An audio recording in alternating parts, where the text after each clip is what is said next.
Hey guys, this is EditorsDepot and you're watching another intro template tutorial. Feel free to pause this video at whatever moment you wish if we're going a little too fast for you. And if you have any questions, leave them down below in the comment section. We always reply to every single comment, and if we're away for a minute, just go ahead and comment down below and there's very friendly people that will help you, guaranteed. It's important to remember that this is a pre-made tutorial that we've carefully selected and approved because we noticed that it works the exact same way. If you have any questions, comments, or it's just not working for you, just leave a comment down below and we'll get back to you, guaranteed. Now this tutorial requires both Adobe After Effects and Cinema 4D.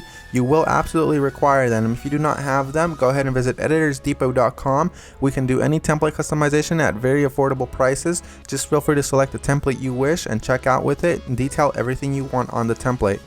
Now that that's out of the way, all you're going to want to do is open up the Cinema 4D file. So here it is, and we already have it open, so I'm going to go ahead and bring it up. And as you can tell, everything is ready to go. All you have to do is replace the text, render, and you're done. Except one little thing, there's sometimes problems that come up with the templates, and I'm going to go ahead and cover them here. Sometimes the audio will be included, and you don't have to worry a bit about that. As you can tell on this template, the audio is included. It's not a problem at all, and sometimes the font is not included. If it's not, all you want to do is of course look for the text layers. They will look a little like this. Select it, and then hit font, and select any font you wish. You can visit designerdepot.net for any font you wish. The first thing you want to do is of course modify one of the text layers. So here it says your. I'm going to go ahead and hover the text after I select it and replace it with editors. I'm going to do the same thing for the second layer behind that one. I'm going to hover the text and write editors. Now that that's done, I'm going to go ahead and render preview. And as you can see, it says editors, everything is 100% fine. You do the exact same thing for the bottom layers. I selected both at the same time. I'm going to replace it with Depot. Once I go ahead and render preview, it looks amazing and I'm happy with it. I'm 100% happy with the colors because it's red and EditorsDepot is red, but if you're not happy with the colors, you can simply come down below, double click it, and make any modifications you wish, whether it's make it green, make it blue, or blend it all together and make a little purple. I'm going to go ahead and keep it this way, and I'm going to go ahead and go to my render settings now. Once you're in the render settings, you're going to want to make sure that your width and height is set to 1920 x 1080 if you have a very good computer or decent computer and you have time. If you have a slow computer and you probably don't have that much time, you make sure you set it 1280 by 720. You want to make sure you tick all frames, and then you go to save. You make sure it's as a PNG sequence for a faster render that does not reduce quality at all. And you want to make sure you select file here. Make sure you make a folder for this one render sequence that's alone and empty. Mine is template render, and I'm going to name my every single sequence render. You close that and you begin the render. While it finishes rendering, I'm going to go ahead and open up my Adobe After Effects file and go ahead and get started with that for you guys. As you can see, that says that there's two files missing, so I'm going to go ahead and find them for my computer.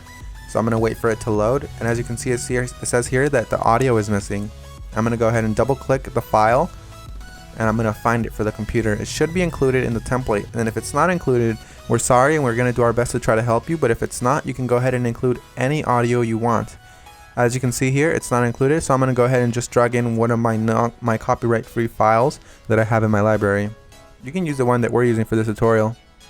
Another really quick tip you can actually follow is just close this, right click the file, and go to rename. You can actually copy the entire name if it still has the original name of the song. Then you go back to YouTube, you paste that there, and you download the file from there. You want to make sure it's copyright free and you're not breaking any laws though.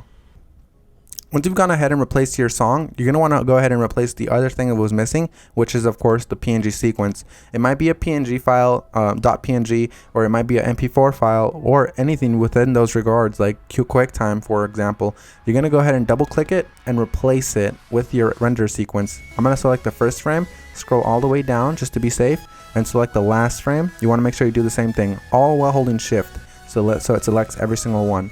You make sure you tick on sequence here where it says PNG sequence. You should have that option for Windows as well. You hit open and it will import every single one and it'll make it look like a video. That makes your render much faster and it looks the exact same. So we're 100% done. Assuming you have every single one of the plugins required, you're 100% done, and if you don't, you're going to have a black screen similar to this. But if you do have a black screen similar to this, you're going to just want to make sure you troubleshoot it by turning off or turning back on whatever adjustment layers might be messing up your entire video. As you can see here, all of the adjustment layers, one of them within these messed up the entire render, so I'm going to go ahead and turn them on one by one. That one's fine, that one's fine. Oh, this one's the problem here. So you make sure you turn them back on and you're done. So I had one layer that messed everything up, and that's because I do not have the correct plugin. You want to make sure you fix that, and you want to make sure you don't run into that problem again. And finish the composition by adding it to the media encoder queue. That pretty much summarizes our video, guys. I hope you all enjoyed it, and if you did, remember, drop a thumbs up if you liked it. Drop a thumbs up if you are a fan of us and you like what we're doing. And guys, we really appreciate every single one of you from the bottom of our hearts. We really appreciate every single one of you guys, whether you're liking this video, disliking, or you just left and you didn't even watch this tutorial, guys. Hope you all have an amazing day, and as always, this is Maurice. Visit EditorsDepot.com for any customization of templates, and have an amazing day. Take care, guys.